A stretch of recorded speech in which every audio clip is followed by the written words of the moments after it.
Good evening, everybody, and thank you so much for joining me once more today on our conversational dialogues.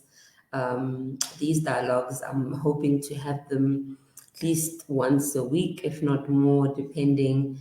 And really, it's centered around building dialogues, building relationships, and conversing about issues and things that are so important to us. My name is Bongi Miss B. I go by Miss B, and you can follow me and find me on the socials on Facebook at Bongi Miss B Makuleho, on Instagram at Bongi Miss B, as well as on LinkedIn. I believe I'm there, yes, and also on, of course, follow our page Conversations with Miss B on Facebook. Also, we are on YouTube at Conversations with Miss B, as well as on Instagram at Conversations with Miss B. Listen, I'm so excited about tonight. We're going to have an amazing discussion. We're talking about being intentional. We're talking about being being there. We're talking about success, so many things that are important. And of course, today in South Africa is Women's Day. Yes, we celebrate Women's Day today on the 9th of August. And it's a day really that's about celebrating women, the power that women have, the power to influence, the power to be change makers, but also having important discussions about how we use our power as women, whether we are using it for good or whether we are using it for bad, whether we are using it for positive things or whether we are using it for negative things. Nonetheless, it is Women's Day here in South Africa, and I would like to wish every woman a lovely and a happy Women's Day. And I hope that it was memorable. I hope that you conversed with other women. Ladies and gentlemen, there's so much power in coming together as women. There's so much power in having a dialogue. There's so much power in just meeting as women and making a difference in each other's lives, conversing and talking and just creating a beautiful space that we can be part of a big ecosystem where we build each other. And I'm reminded by the woman, though it's not a woman but by the words that of a woman that was described in Proverbs 31, a woman that is just strong, amazing, diligent, wise, all these things that I believe we have capabilities of being. Of course, I run an organization called Conversation with Miss B, and it was born by a love and a passion for women and children, where we go and we speak to girls, women, children, even men. We find ourselves encountering so many men, and of course, we incorporate them within our organization, and we speak and encourage. There's power in dialogue. There's power in being intentional. There's power in you being the change that you want to see in the world. And indeed, that is what we are doing at Conversation with Ms. B, and your support will be highly, highly appreciated. Supporting the organization, the events that we do, and everything else will really go a long way. I believe in what Mahatma Gandhi said, that be the change you want to see. If we all really start being the change, start doing the small things, I believe that we can do so much more to change society. And today, of course, on the show, I have a guest of mine, Maria MacAndrew, and she's phenomenal. But before I introduce her, we're going to be speaking about intentional success through the power within. This is a very, very interesting topic, and I want to bring my guest on. Maria, let me add her to the stream. Right. Maria, I hope you can hear me. Maria is a artificial intelligence ethics specialist. She's also a social entrepreneur, and she's a philanthropist. She loves doing philanthropical work. She loves making a difference. She runs an organization called the Power Within World. And it's really all also about making a difference and touching people's lives. There's so much power in dialogue. There's so much power when we come together collectively for healing, in a space where we create healing, where we create good energies. And the Power Within world is just that. It's a platform, it's a hub where we just converse. And I've learned so much. I've been part of the organization. I still am. I'm family in terms of that. And it's really changed my life. And so we have Maria MacAndrew today, and we want to speak about being intentional about success. Hello, Maria. How are you? I'm good, my friend. How are you? Thank you so much for having me. Oh man, I'm well. Thank you so much. Thank you so much for coming through. I was saying today here in SA, South Africa, it's Women's Day. So we're celebrating women, the power that women have. One of the gifts we have is the gift of talking. So I believe that, when we come together and we talk and we converse, there's so much we learn, there's so much healing that happens. And so thank you so much for joining us on such an important day. We really appreciate it. And give us your intro and tell us a bit more about Maria. Oh my, thank you so much for having me, Bongi. I am just a woman, Maria MacAndrew, that is growing, learning, and experiencing life. And I am excited to be sharing with you and learning from you today. Wow, thank you so much. That's so powerful. And Maria, where do we even begin? There's so much. Um, Being intentional, it's a word that's used very loosely. Be intentional. But what does it really entail as someone who wants to know how can I be intentional? I have a goal, I have a journey I'm taking, I have an issue I'm dealing with, I have a target I'm looking to achieve. How does intention work, and what exactly is being intentional? It actually starts, Bongi, being intentional starts from that space where you take back responsibility, where you realize that life is not happening to you, it's happening for you, and that you are not a victim, but an active participant. And not just a participant, but an active and powerful creator who has a say in what happens and where their life goes. So that's being intentional. You are Sure. responsible. So responsibility, that's the first thing, taking responsibility Right. of where you are. Then once you've taken responsibility, what then is the next step on the journey of being intentional? I always say that this takes a lot of work. It takes a lot of work to, number one, know where you are coming from, not dwell where you're coming from, know where you are coming from, know where you are going, and then focus on what you need to do now. I love this Rubik's Cube, Bongi. It's one of my pastimes. And I always say, for me to be able to fix this, for me to be able to solve this puzzle, I need to know exactly what it's going to look like when I'm done. Mhm. So I start this puzzle by having a perfect picture, a perfect image of what it should look like when it's done.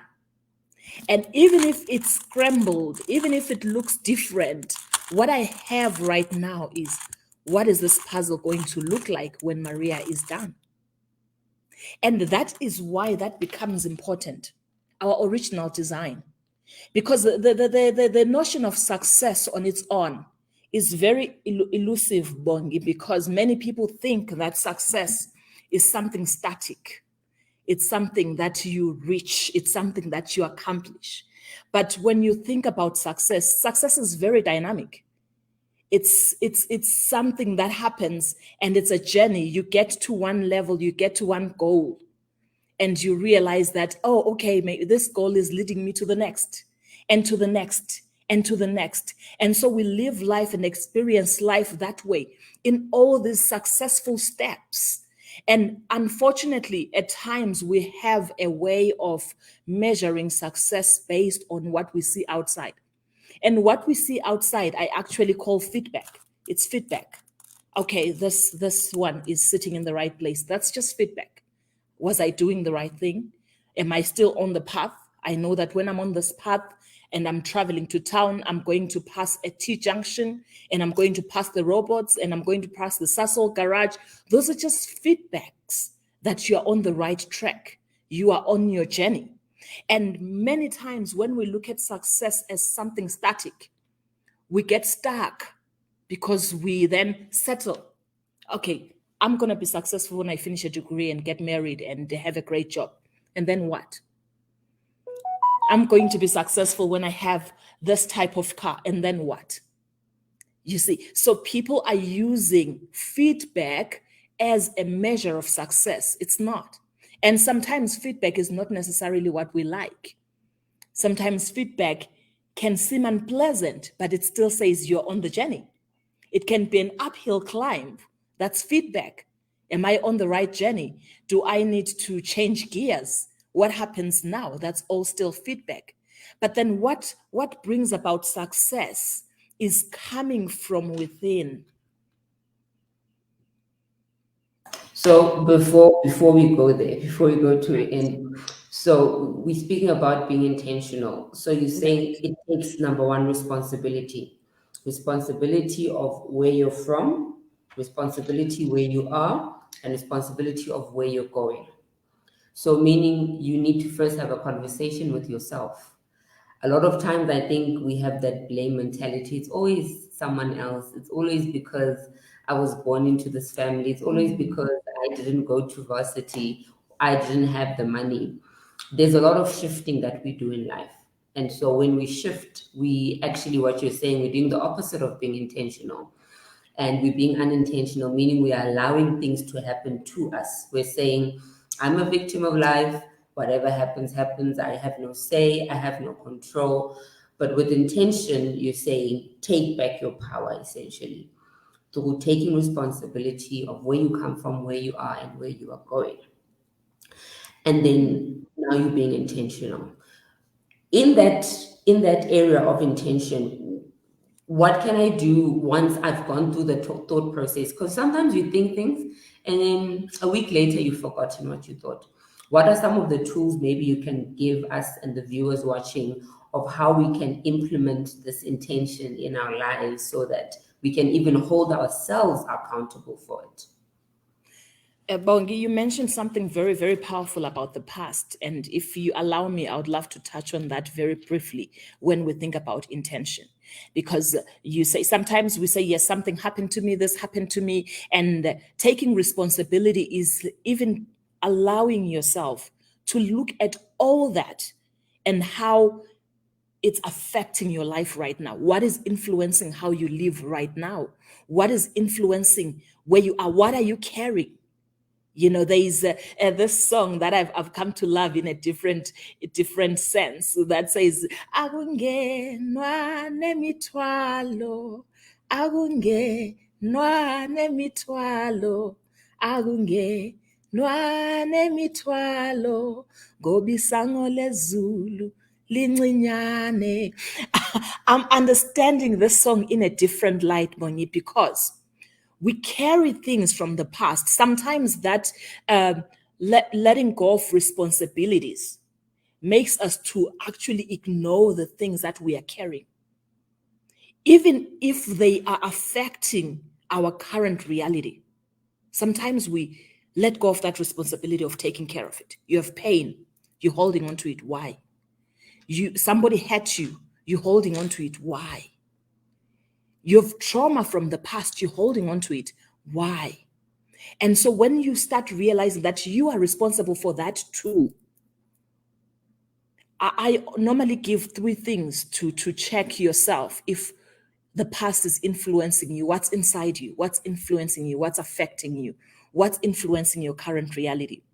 And those 3 things I normally say, number 1, watch what you are manifesting. Jesus Christ said, by their fruits you will know them. So what's inside me? What's influencing me? What am I manifesting? And then number 2, watch what you are attracting. What am I attracting? And number 3, watch how you are reacting. Because when you watch these 3 things, you will realize that some of the things we are responding, maybe we are reacting based on our past or based on our wounding, based on what happened to us. So being intentional about those Lords first and seeing, is this something that I can handle on my own? If I cannot, Bongi, then I seek help. I find help. I've come up with a habit where I search my heart. What am I holding? What grudges am I holding? What pains am I holding? What sorts of unforgiveness am I holding? When I think about a certain person, what comes into my mind? If I feel that there is some pain, wounding there, then take time to offload it, heal it, seek counseling if need be. Forgive, let go in your own way. And so then as we take care of this, we are intentionally being responsible for offloading the burdens. So that's one tool I can give. Wow, that's very powerful. That's a powerful tool. It's really all being about self-aware. And I love the discussion because I always say it always boils back to self. Yes, there are other people. Yes, this happened. Yes, people influence. Yes, this and that. But if you always start with self, usually and almost always, you end up affecting the change. It's like, weeding out the weeds in your garden, being more intentional about planting the good things. In as much as we can say, it's the weather, oh, there's no this, but you actually have direct control, if you want to, for better use of the word, over your life. And I like that because it speaks about responsibility, which is a word you've used again. And once we take responsibility, we take ownership, Maria. And when you own who you are, where you come from, when you own all those things that happened to you that were Right. horrible, therein lies the healing. And once you're healed, once you've forgiven yourself, once you've done the steps you said, you've watched what you're manifesting, you watch what you're attracting, you watch how you are even reacting to those things, therein starts the journey of change. Therein starts the journey of healing. Once you forgive yourself first, you're able to forgive other people because then you understand the person is only human. But if you fail to forgive yourself, if you struggle forgiving self, you're going to struggle to forgive the next person. The smallest of things are going to get to you, and you're going to find yourself being an angry individual. So the steps you've given us, manifesting, attracting, reacting, watching those things, looking at your life, taking a post-mortem of your life or a current situation of your life and saying, what's right, what's wrong, and how can I? And surely this rubric can be used through all the factors of one's life, whether it be emotional, Right. relationships, finances. We can use it everywhere, right? Right. Exactly. Exactly. Because I can look at, let's say, financial. You look at what am I manifesting? What am I attracting? How am I reacting? If I'm manifesting wealth or I'm manifesting scarcity, then I look at that. What is happening? What is influencing my thought patterns? What is influencing my behavior towards this area? What is influencing my belief systems towards this area?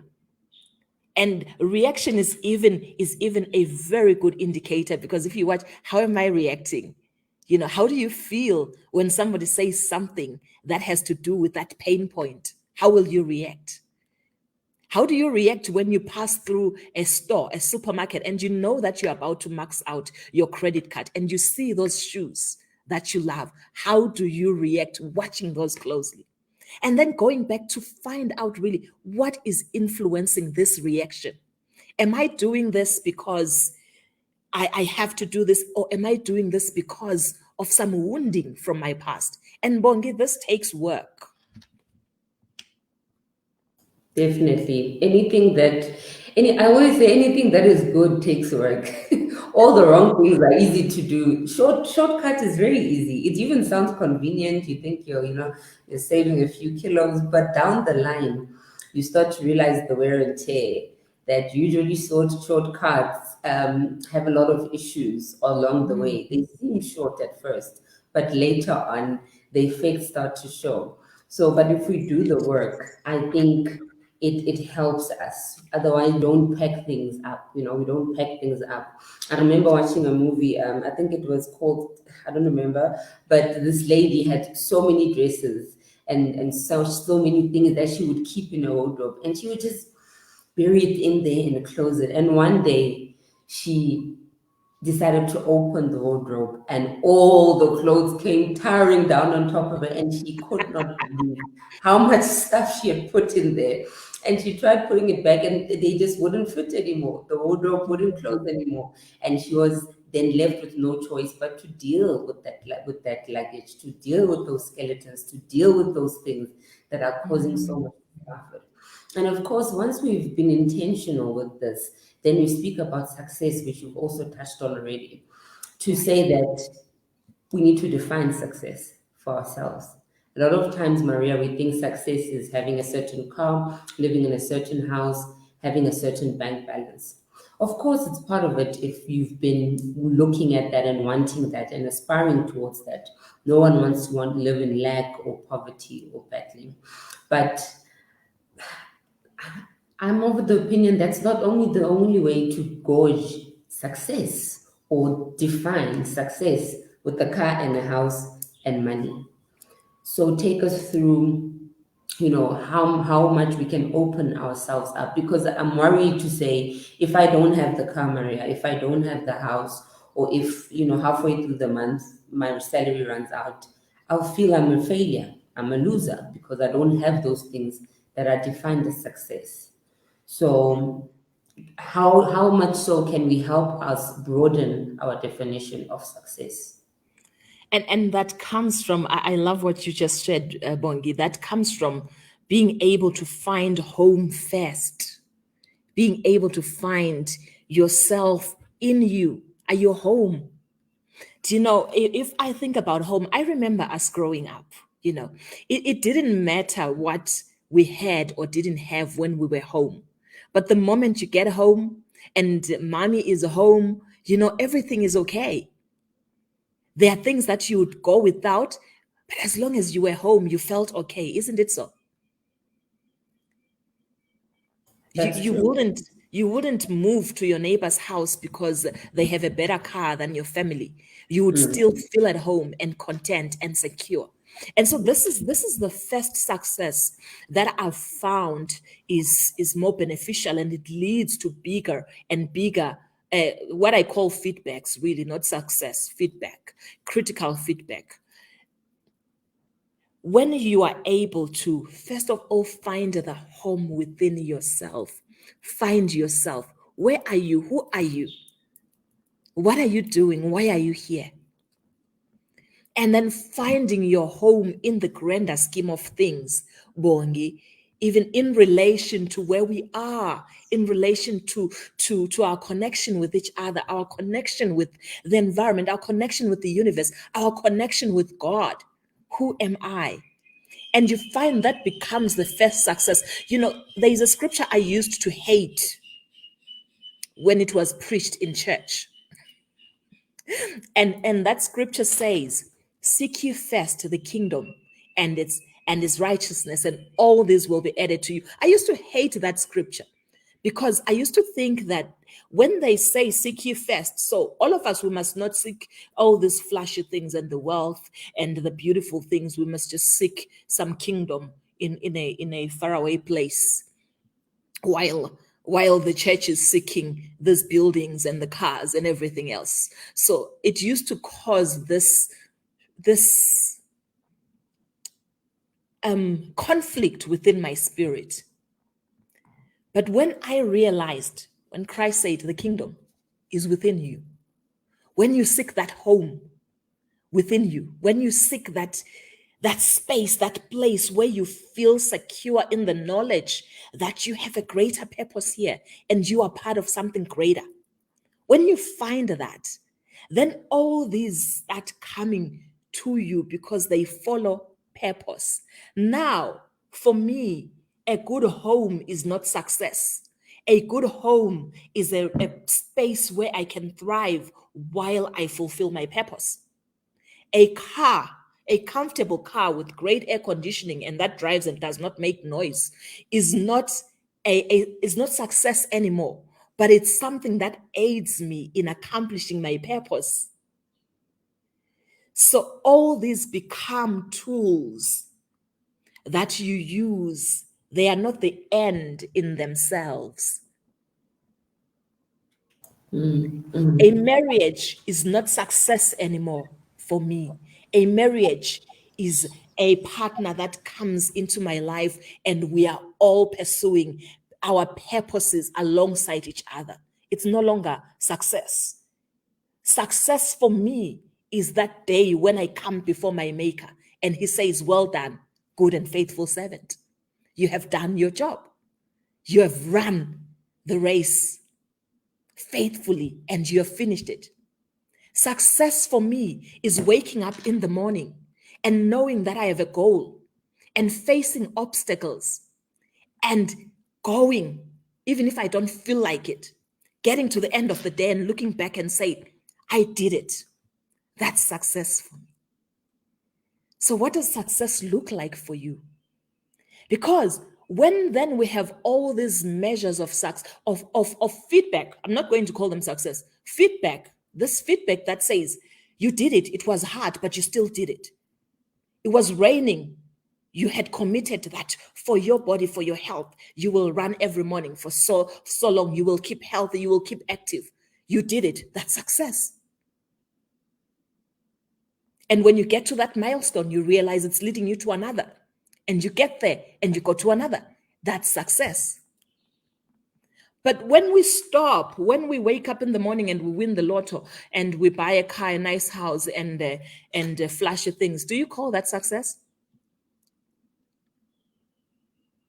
Yeah, but a lot of people would call it success. They would, but to show that it's not success, that is not grounded and rooted. Usually, it then goes away again, and the person is hopeless again until they strike it lucky. Maybe it's luck. Maybe we should call it luck in that instance. It's But not grounded in purpose. yeah, it's not grounded in purpose. You happen to come across it or you happen to manifest it. But if it's like you're saying, if it's not intentional, then it'll probably pass by and you find yourself back to square one again. So I really love how you describe success. And I think for me, it's for people to know that because I think a lot of anxiety nowadays, depression, mental illnesses are being caused by not living up, to the Joneses or to the Kumalos, here, as they say, not having the perceived life that is the prerequisite of success, that is the bar of success. And I am in no way saying that do not pursue luxuries in life, do not pursue things that make life comfortable. After all, we are spiritual beings having an earthly experience, and we'd love to have a comfortable earthly experience. I think what we're saying is that that should not be the level of where you feel your life is or should live up to, or is the ultimate of your life. There are a lot of people, I think we know, Maria, we can, think about off the top of our heads that have the success, that have the cars, the money, the everything, even the marriage, but they don't have peace. They don't have joy. They don't have healing. They're bitter. They're angry. They're lonely in those marriages. They are lonely and cold in those beautiful cars and houses. So above and beyond those things, success is finding self and living in purpose. And I think when you follow your steps, also, we'll be able then to attract all these other material things that help make life easier. But success is not that. It's not the car. It's not the house. It's not the job or the marriage. It's the peace and contentment. And I think that's also what differentiates also the quality of life when you have those things and when you don't have them, to be able to overcome. You've been through a situation where you've literally lost it all and had to start from zero and had to push yourself through. How did you get to that point where you were intentional and where you felt success was not what you had? Because you did live well, during that period. Then it all was lost. How did you still find the courage to move on and be intentional and rebuild to where you are today? Wow, Bongi. So this is the thing. When I thought I was successful, when I thought I was happy, outside people can see all those indicators that they feel this is success. Okay, you drive a nice car, you run a good business, you live in a comfortable home, you're successful, right? But then there's something in you, Bongi. If you are true to your soul, there's something, that soul song, that longing of your soul to fully express. Because when we are here, we still long for full expression of ourselves, our gifts, our talents, our calling, and everything that we're here for. And you feel that. It doesn't matter how many indicators are there in your life. If you are not living in accordance with your soul song, if you are not walking in your purpose, you feel it. There is that discomfort that comes that says, I'm not doing enough. And sometimes we numb it with more. We feel like, okay, maybe I need another car. Maybe I need another position. Maybe I need something else. And you keep numbing and numbing and numbing. But then the grace that is upon our lives is so great because we get to these moments like myself, where I define success really by get married to a handsome guy and have a business, have a couple of degrees, and have a great home. You're successful. That was my definition of success then. And so that's what I thrived for. That's what I worked hard for. And I did not enjoy it because all I did was work hard to maintain that level of success. Because you buy a car, what happens to it? It depreciates, right? It gets older. So your success is, if your success definition of success is a great car, now you're thinking, how do I upgrade? How do I get to the next level of the next car? But now, here's the magic that happened with me when I lost my husband and I started from scratch. It came to that point where I realized, I say this over and over again, when I looked at my husband dying, I knew that if I had taken his place, I would be miserable. I knew that there was more to life. There was more in me that I still had to give to this life, to other people, to the next generations that I hadn't on that day when he died. And I knew that my definition of success was skewed that very day. And so it took time for me to come back to center. I showed you the Rubik's Cube before. And one of the things that people that know how to solve a Rubik's Cube is, for you to solve it, you need to first determine your centerpieces. Come back to the center. Once you determine the centerpiece, then you find the top layers. You fix all the layers that align with the centerpiece while still thinking of all the other centerpieces. So what is my centerpiece? What is your centerpiece? That's the first thing that I had to think about. When I found that, found my home, found me, discovered my purpose and my space in the grander scheme of things, not just in my little house and my little car, because success becomes more beautiful when you find that space, Bongi, in the lives of other people, in the lives of other young people that we are called for. Success becomes beautiful. But it starts with that center. Then all the pieces, you bring them into play, you bring them together. And then the last piece of the puzzle, the one beautiful thing about solving a Rubik's Cube, I don't know who I'm teaching to solve this, is some movements, when you get to the end of solving this cube, some movements are really algorithms that have just 2 or 3 outcomes. The more you continue with that move, you continue with it continuously the exact same way, you know that it is going to give you the 3 possible outcomes and you're looking for one. So you keep twisting it until you get to the one possible outcome. And so this is what happens as well with intentional success. There are things that you know, this is just an algorithm. I have to build certain habits. If I do this thing continuously the same way, this is going to be the results. So now we are being intentional about the results that we want to see, these feedbacks we are talking about. And I don't call them success, it's feedback. When I eat well, I'll feel better, I'll look good. When I exercise, these are feedbacks. And then building those algorithms, those habits, and doing them continuously, consistently, until they become part of your behavior, until they become embedded in you. Waking up early in the morning to make sure that I set an intention for my day, to make sure that I put myself in that state where I will be productive throughout the day, to make sure I have time for exercise, time for meditation, time for prayer, time to read something that motivates me, and time to learn something before I start my day. That's intention. And that's a given algorithm that I know if I do it consistently, I learn something every single day.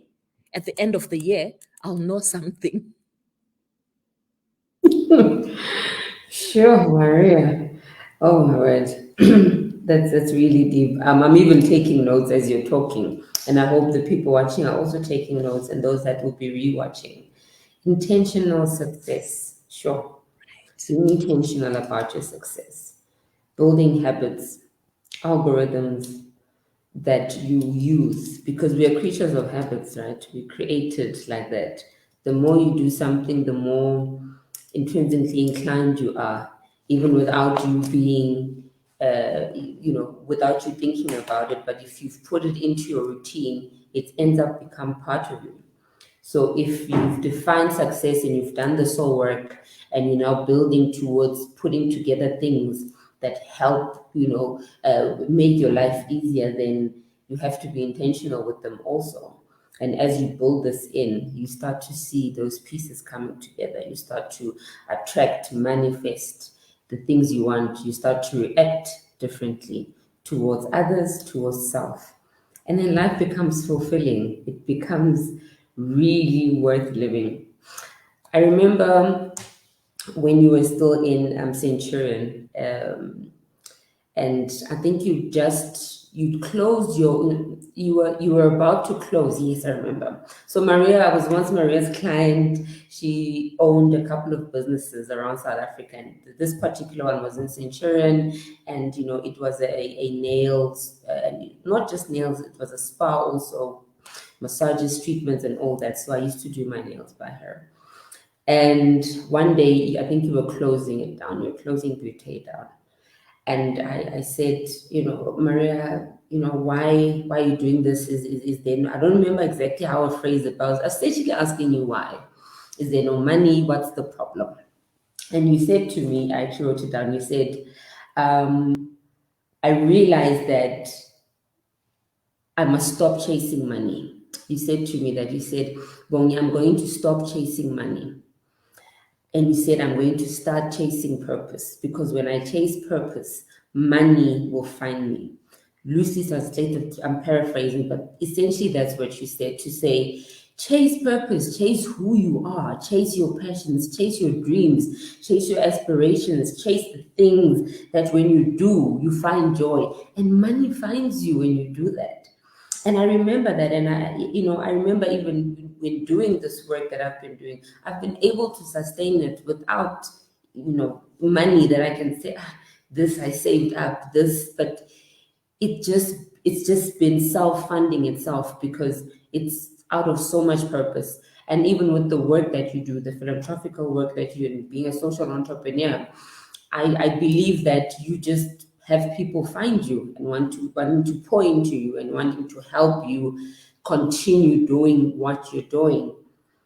And that's what intentional success is about, isn't it, Maria? Absolutely. And the story that you just told, it's beautiful because it had a beautiful sequel to it.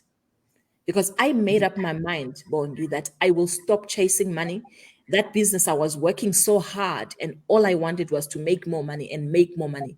And the day I made a decision that I'm done chasing money, I'm done. I'm going to go and I'll close this down and follow my purpose. Do you know what happened? Somebody walked up to me at 5 a.m. in the morning when I was telling myself, this is the last day I'm waking up so early to come to this business. I get to the door and I find a man looking around in the business. And he says, I want to buy this business. And he bought it. So that money that when I set the intention that I'm not chasing money anymore, it ended up chasing me, because then that same business, instead of closing it down, it was bought. So the money So found. isn't that testimony that whenever we set that intention, purpose will take care of itself? That is, yeah, that is deep. Thank you so much for that. And we're about to wrap up. And if you have any questions, if you're watching us, please do post it now. We have Busisi Kubuli, coach. She's also a coach. And she said, you both look amazing. Happy Women's Day. Thank you so much. Coach Bussy, and she also said, oh, I love that. Chase purpose and money finds you. Seek ye first, right? The scripture that you spoke about. Seek ye first. That's powerful. Purpose and money finds you. And then we have Monwabi Sidiani saying, Miss Beat, great stuff. Thank you so much for watching. Monwabi and everyone else who's watching. And Maria White, this is just a bit of a build-up to the empowerment, a piece of me empowerment seminar coming up in September. We have about 4 speakers, people with the story, people with a piece of themselves to share. And you certainly have a piece of yourself to share. I think if they thought that, this was it, they should come on the 3rd. It was just a bit of an introduction.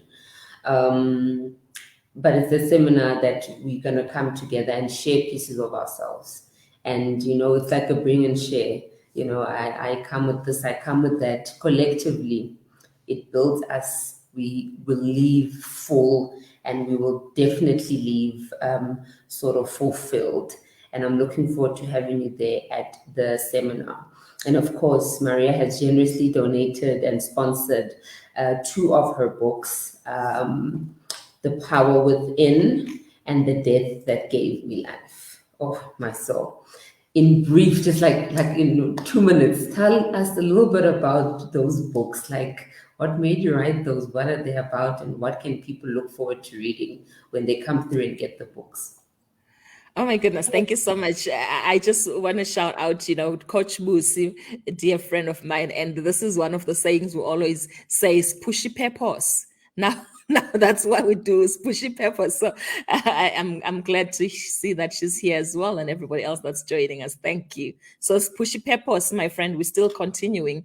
And in short, the 2 books, The Power Within, it really talks about finding that center, finding you, and finding that balance between your physical body, your spiritual self, your intelligence, your mind, your subconscious mind, God, and the grander scheme of things, the people around you. Finding that balance and finding that power, and serving your purpose from there. Succeeding in all aspects of life using the power within. And The Death That Gave Me Life is really a story about my life, and it's about how that death, and it's not my husband's death, by the way, it's my own death. When I died to that knowledge of that misconception of life and success, and decided to live a new life in the knowledge of Christ, in the knowledge of this new consciousness in Christ. That was the new life that I found. And in this new life, I found a new purpose. So that is the death that gave me life. And I'm looking forward to sharing these books with your audience, Bongi. Yes, wow. Oh, my word. So amazing. I'm so looking forward to talking about it. And also those that will be there will get a bit of an idea of, the journey that we took together, in you helping me with my gratitude journal, in in our quest and our challenge that helped us. It helped me publish my journal, and it helped you finish this very book you're talking about. Nice. The Death That Gave Me Life, a book that I so can't wait to read. So do come through to the seminar so you can hear about this amazing story. It really, really will inspire you. will change your life. My life has changed. And indeed, I believe so. And I really want to thank you for coming through today, Maria. Your time that you've taken, the nuggets that you've shared. I don't know. I really have these 40 or so minutes have really been amazing. Thank you. And we will see you on the 3rd of September at the Radisson Blu Hotel in Sandton. Tickets are 555 Rand, 555, and they're available at Web Tickets. Also, you can just inbox me or pay via EFT if that's easier, or they'll also be available at the door. I'm looking forward to seeing you there, Maria, and everyone else. Thank you so much. Have a beautiful day and evening further. Thank you very much. I'm looking forward to it too. A Great lovely stuff. day to you and Thank to your lovely you. audience. Thank you. Bye, everybody, and we'll meet tomorrow. Tomorrow, I have a guest also on the show called Tolu. And Tolu is the founder of Red Street Media, as well as a real estate company called the Real Estate Plug. And I want him to talk about business, talk about how he manages this business. He's also one of our sponsors. He's going to be taking professional pictures at the A Piece of Me Empowerment Seminar happening on the 3rd of September at the Radisson Blu Hotel in Sandton. Tickets are 555, available via Web Tickets, Eventbrite, and also via EFT. I'm looking forward to seeing you there, and looking forward again to tomorrow, another great interview, another great episode on Conversations with Miss B. Have yourself a beautiful day or evening further.